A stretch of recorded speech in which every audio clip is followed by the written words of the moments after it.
बिहार में चुनाव है, पर इस बार मुद्दा न बेरोजगारी है, न सड़क है, न शिक्षा है। आज बात करेंगे उस रेट लिस्ट की जहां लोकतंत्र की बोली खुलेआम लग रही है।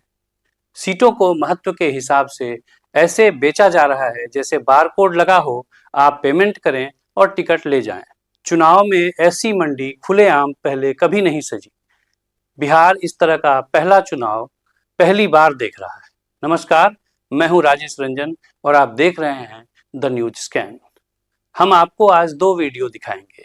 दोनों ही वीडियो आपने देखे होंगे, लेकिन नए संदर्भ और नए नजरिए के साथ एक बार फिर से देखने का आग्रह कर रहा हूं।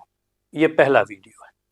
संजय यादव टिकट बेचा है, हमका बोला कि 2 करोड़ 70 लाख दो, पैसा वापस कर देते हैं। बाप रे बाप, हम बर्बाद हो गए। मोतिहारी के मधुबन से राजद के वरिष्ठ नेता मदन शाह को टिकट नहीं मिला।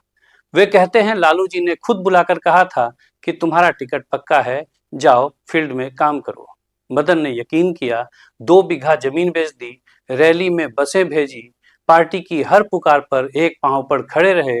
खुद कहते हैं लालू की तेल पिलावन रैली से लेकर गरीब रैली तक में खुद को झोंक दिया, सब झोंक दिया, कुछ बचा ही नहीं। सोचा था मेहनत का फल मिलेगा, पर मिला क्या।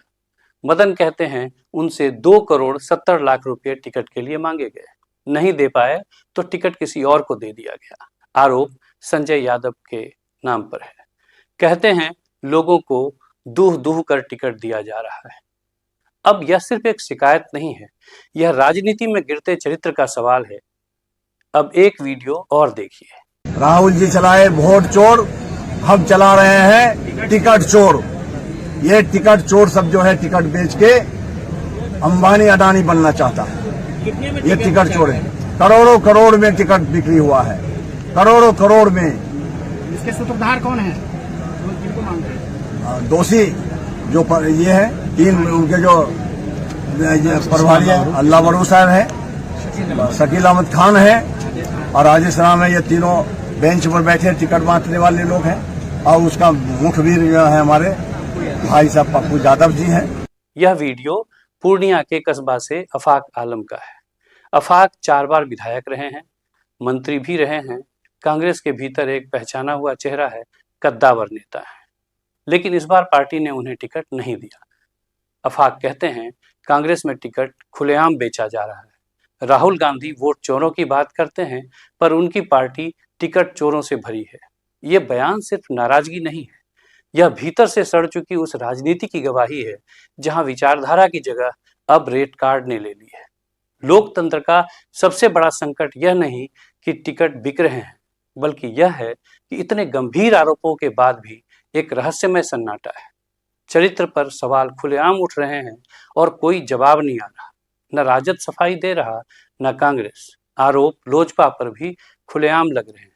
हर पार्टी चुप है, जैसे सब कुछ सामान्य हो, जैसे लोकतंत्र में बिकना भी एक सामान्य राजनीतिक प्रक्रिया का हिस्सा बन गया हो। बिहार की जनता जानती है हर चुनाव में यह खेल चलता है, लेकिन गुपचुप, थोड़ा थोड़ा, कहीं दबे स्वर में। लेकिन इस बार सब खुलेआम है, सारे आरोप खुले मंच पर हैं, नामों के साथ हैं, और फिर भी चुप्पी है। यकीन के साथ यह जान लीजिए कि हम एक ऐसे दौर में हैं जहां राजनीति अब सेवा नहीं, निवेश बन गई है। नेता जनता से सरोकार का नहीं, रिटर्न ऑफ इन्वेस्टमेंट का अर्थशास्त्र समझते हैं। जब लोकतंत्र में टिकट बिकता है तो असल में जनता का वोट बिकता है, और जब जनता का वोट बिकता है तो सारी उम्मीदें मर जाती है, सारे सपने खत्म हो जाते हैं। बिहार के इस चुनाव में ये 2 कहानियां सिर्फ 2 उम्मीदवारों की कहानियां नहीं है, ये उस राज्य की आत्मा की भी कहानी है जहां अब राजनीति धर्म, जाति और पैसे का गठजोड़ बन चुकी है। नमस्कार, मैं हूं राजेश रंजन और आप देख रहे थे द न्यूज स्कैन। बने रहिए हमारे साथ, जल्द मिलते हैं एक और मुद्दे के साथ। धन्यवाद।